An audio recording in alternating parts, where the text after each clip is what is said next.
Hey guys, this is Arpit, this is Sarthak, and we are here to actually talk about is Batman vs Superman going to be any good or not. It's not exactly about this, but whether it's going to be any good or not. It's going to be good and kick-ass, as we all know, and we want it to be good. But at the same time, what we want to discuss about is how are they going to link Justice League with this particular movie, which borrows heavily from the Dark Knight Returns graphic novel, which we're going to discuss briefly in a short while, because this movie has a lot of hype built around it, a lot of memes, articles, trailer breakdowns are being done on the internet, because internet is a buzz with this movie and people are going crazy. So what I think is, if this movie, if is the word, if this movie actually fails to deliver what it should, then the critics and the viewers alike may not view the future projects of DC in the same light as they're viewing Batman vs Superman. How do you think that this movie is related to the Dark Knight Returns graphic novel? Yeah, so I'll give you a quick brief on what the Dark Knight Returns is actually. So Dark Knight Returns is a masterpiece. It's a graphic novel written by the great Frank Miller. So the storyline follows the events in a dystopian universe. So it's not part of canon per se, where Batman has gone into retirement due to the death of Robin, right? Jason, yeah. Death of Jason. And he's gone into retirement, but due to huge crime rates in Gotham, he's compelled to come back for one last time to fight crime. And it's very interesting that this Zack Snyder has taken this source material for aesthetic references and for its essence, because aesthetically this movie has a lot of nods to the source material. Like, for example, let's talk about the suit. So the suit is completely taken from the Dark Knight. Yeah, his appearance, he's buffed up, he's muscular, and he's a bit stubby, and he looks a little, like gritty. Even the Batman logo is borrowed from that novel. It's much more blown out, and it's not sleek. It's a much grittier, more more pulp and more hard-boiled kind of a reference, which Frank Miller is actually famous for because he writes a lot of film noir. So aesthetically, the suit and the look of Batman is very similar to the comic book. Aside from that, let's talk about the plot similarities. So in this story, there are two main aspects to it.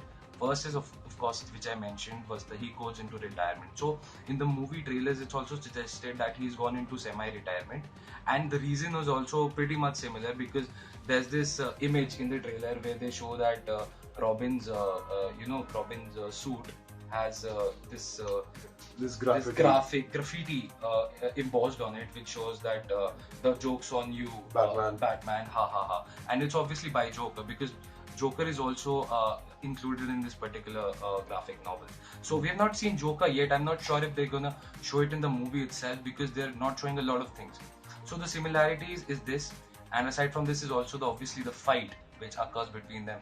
The whole cybernetic suit that he dons and which he uses to defeat Superman with is also included in the story.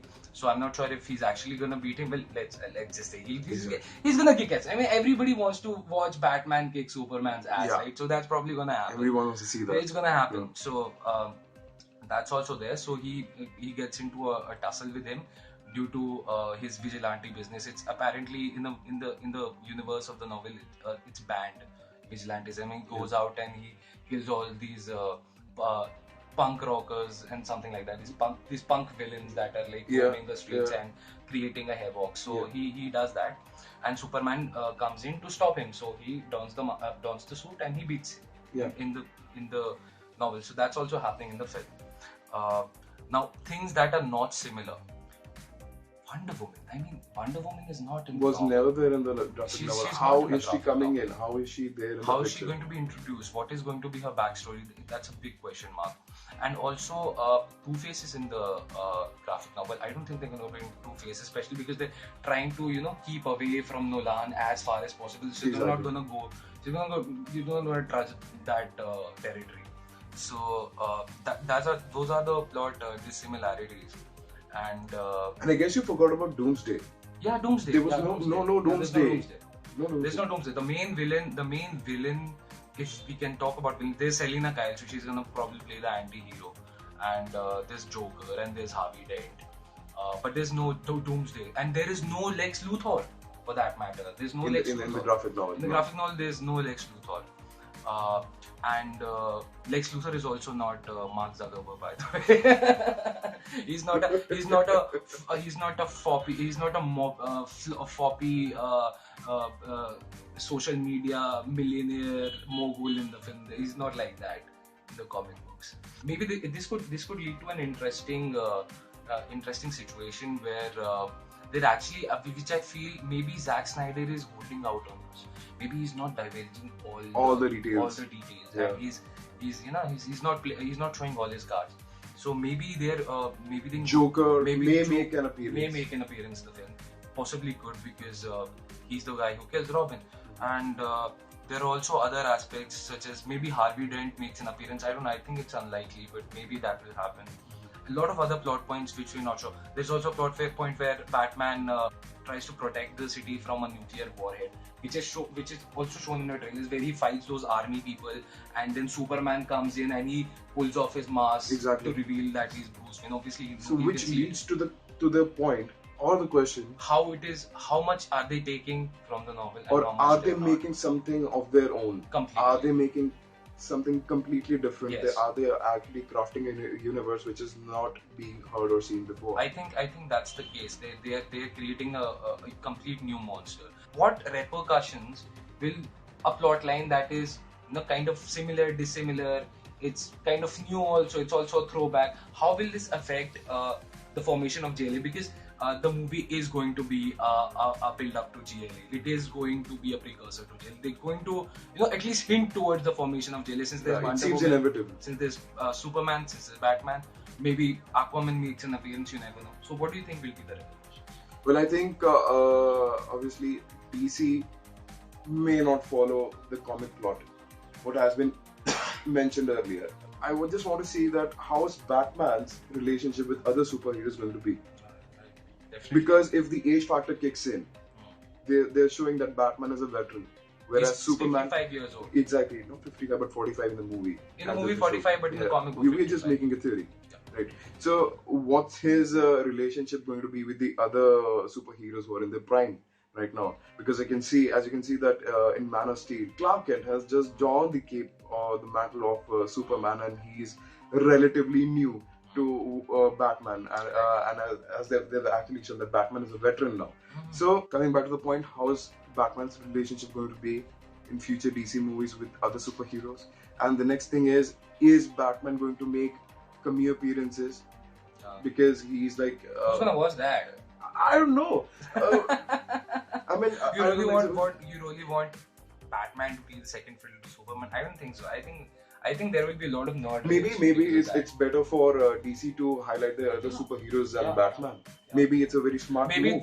Maybe they're going away from the Batman. Maybe they're actually making the blow a bit more softer on the fans, or maybe the audience. Because they can't compete with Nolan. So they just won't go there. What I think is they're trying to soften Batman's exit from the not exactly the exit, but maybe they're relegating him to a less important role compared to the others. Because they really need to pull up their socks and introduce new characters who have a totally different feel altogether. Because judging by Man of Steel's mixed response, I think the only DC character that is like, because in Marvel everybody loves Iron Man, they made Captain America also popular, everybody loves Hulk. But in DC right now, Batman is the mainstay. He is the trump card. He's the only guy who the audiences have feelings for, who they care about, who they back in the fight. So coming back to the point, as I was a bit skeptical about the plot being heavily borrowed. So is Batman going to be the Gandalf of the DC? Lord of the Rings fans. You shall not pass into the spaceship. This movie could have waited for, they should have gone the Marvel way of organically developing the storyline, or organically developing the superhero's background, and then maybe introducing JLA. Because in the formation of JLA, according to the comics, Batman is in his early 30s and Superman in his late 20s, and most of the superheroes are like that. The storyline, how it progresses for JLA is something that I'm worried about. Yeah, because this might not be the best introduction for so Justice League. what I feel is this movie might just end up being a great standalone film, like a film onto itself with great action scenes, with good acting, with great cinematography and things like that.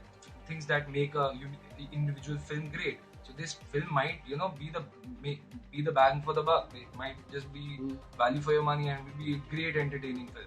But is it going to be a great film or a great introduction to Justice League, to the future films? I'm not so sure. That's I'm a bit skeptical about that, because it's kind of like it's not concretely answering a lot of questions about how Batman is going to play into the universe. So we're on the fence with that. One last thing, what I wanted to highlight was there's a lot of rated R buzz going around with the movies that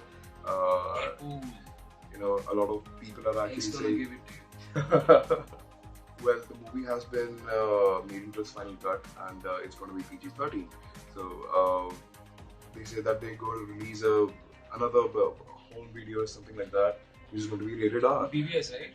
Yeah, Batman vs Superman. And that's only because Deadpool did so well. That is the only reason they're doing it. Just to cash in on the rated R phenomenon. And to answer to that Deadpool thing going on from DC's side is none other. It's not Deathstroke. No, it's not. No.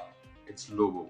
And a lot of people must have heard about him. So I guess DC should take some cue from Marvel and actually start doing something about Lobo, for that matter, which is going to be our next feature, our next topic for our next video. Saving the best for the last.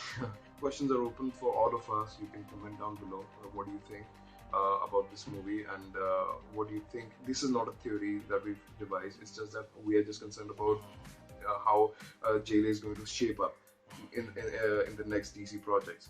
So how is JLA going to get incorporated? So shout out below, right? And we'll see you soon. And please like our video if you thought it was of any addition, if it added any value to your life. I sincerely doubt. But please like our video and subscribe to our channel. And please look out for more videos from our side. We are coming up with some kick-ass content, so watch out.